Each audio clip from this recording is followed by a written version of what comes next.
pas les couilles de tes valeurs. Dans Bambi, j'étais du côté du chasseur. Tu peux me voir dans un de tes checks. C'est à cause de moi que quand tu sors, ta mère s'inquiète. Très très vilain garçon, pas reclé dans ton sillage. Fais un bisou au canon, mais pas avec les brelets de ton fils. Alors bonjour Larissa, moi c'est Reda, comme tu sais déjà. Donc je vais me présenter un peu durant cette vidéo. Bon, j'ai pas vraiment d'idée, alors en fait j'ai juste montré un peu à quoi ressemble ma journée et en même temps je vais un peu raconter ma vie. Donc là on va commencer par 2-3 trucs basiques. Donc j'ai 18 ans, je mesure 1m85, c'est ni trop grand ni trop petit, je trouve que c'est une taille moyenne. J'ai les cheveux noirs, un peu bouclés quand même, un peu fortement bouclés. J'ai les yeux noirs, truc normal quoi, je veux dire une tête typique d'arabe. Qu'est-ce qu'il va dire? Oui, tu m'avais dit que tu aimais bien la mode. Bon, c'est pas vraiment mon cas parce que la plupart du temps je suis habillé en training ou en survêtement de mon équipe. Qu'est-ce qu'il y a d'autre à dire? Bah, je pense que je vais plutôt sortir un peu et montrer où je peux commencer. Alors je suis né et j'ai grandi ici au boulevard du Jubilé à Molenbeek-Saint-Jean, dans l'appartement étage, donc cet appartement, donc 4e étage, avec mes deux grands-parents, mes deux parents, mon frère et mes deux cousins. Donc on était beaucoup à vivre dans un petit appartement, mais franchement on vivait très très heureux ici, on s'entendait très très bien, et c'est ici que j'ai passé les meilleures années de ma vie. Donc ici en fait on se retrouve dans l'endroit où la plupart de mes amis habitaient. Je venais très souvent jouer ici ou dormir chez eux.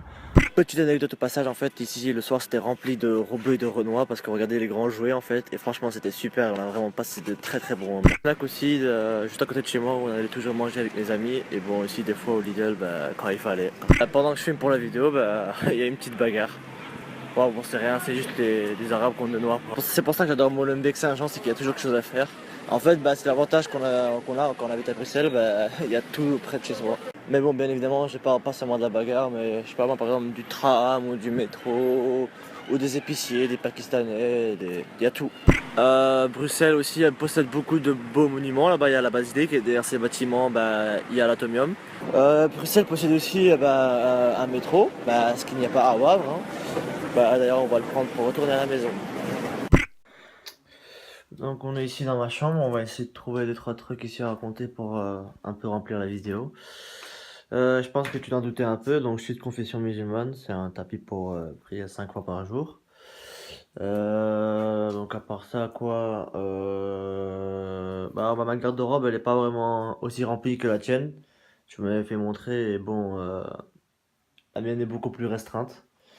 Là-bas en fait bon, les seuls livres que je lis vraiment ce sont les mangas parce que ça m'intéresse un peu, et puis quand je m'ennuie c'est toujours bien à lire. Ah, il y a une coupe d'ailleurs là. Donc je suis aussi un peu passionné de jeux vidéo, de temps en temps ça me fait un peu plaisir d'y jouer. Bon, ça m'occupe de temps en temps. Y a quoi d'autre à dire? Ouais, je lis le Coran en vérité assez souvent avant que je m'endors. Puis y a quoi d'autre? Je pense que j'ai un peu tout dit. Bon, là, il y a mon petit frère qui dort là. Et moi, je dors ici. Sauf si de temps en temps, il y a mon cousin qui passe, alors je dors ici par terre et je lui laisse le lit. Je pense qu'à part ça, il n'y a rien à dire. Bon, mes cours et tout ça, c'est un peu éparpillé, mais bon. Enfin, en fait, c'est surtout le lit qui me sert un peu de bureau. Et en fait, mon lit sert un peu vraiment de tout. Bon, une petite salle de bain normale. La petite chambre de ma soeur. Et la chambre de mes parents. Voilà. Donc à côté du foot, j'ai aussi fait beaucoup de tennis quand j'étais plus petit. Donc ça c'est la coupe la plus prestigieuse que je possède. C'est la coupe qui désigne le numéro 1 de PSG de tennis, que j'ai gagné quand j'avais l'âge de 9 ans si je me souviens bien. Et bon, un peu plus loin, je crois que ma mère a gardé quand même encore un quart de mes coupes, je crois, il y a à peu près ici. Genre il y en a quelques-unes que j'ai gagnées en France, en Espagne, au Maroc. Alors tu m'avais posé la question en fait ce que je voulais faire après mes études. Alors en fait, je suis assez indécis en fait sur mon futur. Il y a plusieurs choix qui s'offrent à moi en vérité.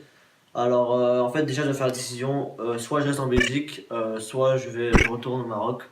Déjà ça sera une très très grosse décision. Même si je pense qu'en réalité, je suis sûr à 65% on va dire de rester ici en Belgique. Mais il y a aussi une très grande chance que je vais étudier ou travailler là-bas au Maroc. Parce que voilà, c'est mon pays de cœur. Donc voilà, je saisis entre le cerveau ou le cœur en fait. Donc mon cœur dit de retourner au Maroc et mon cerveau dit de rester ici en Belgique. Si je reste ici en Belgique, bah, je pense que je vais étudier quelque chose en fonction, qui se rapprocherait avec l'histoire en fait, parce que c'est quelque chose que j'apprécie vraiment, qui m'intéresse vraiment et dans lequel je suis assez bon. Je pense que ce serait après ce truc qui m'intéresserait de faire ici en Belgique. Après, je peux pas se prédire de quoi ça fera l'avenir, peut-être que je ferai quelque chose d'autre. Et si je décide d'aller au Maroc, je pense que je deviendrai un fermier ou agriculteur, comme ma famille, parce que c'est quelque chose que j'ai toujours aimé faire étant plus petit et toujours maintenant d'ailleurs.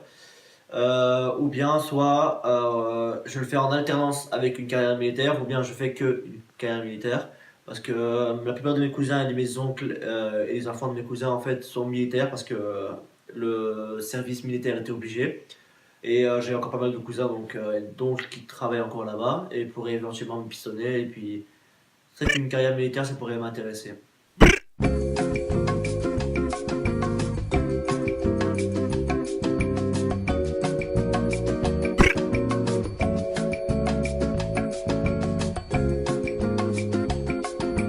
On me reproche souvent mon côté encore enfantin dans ma tête.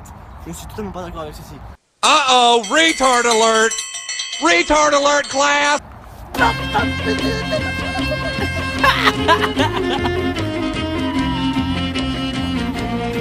Devant ce lac, j'aime aussi réciter des poèmes.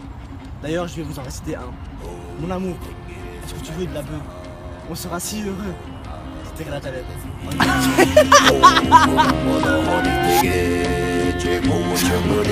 J'entendais discret. Ces murs abandonnés ont été commis le 22 septembre 2002 de crimes atroces. Monsieur Bougar, alias le tueur de pois chiches, a tué, violé et cuit ses victimes dans une couscoussière. J'étais prêt. Monsieur Bougar a violé. Derrière ces murs tagués ont été commis des... Ah ta mère. Merci beaucoup.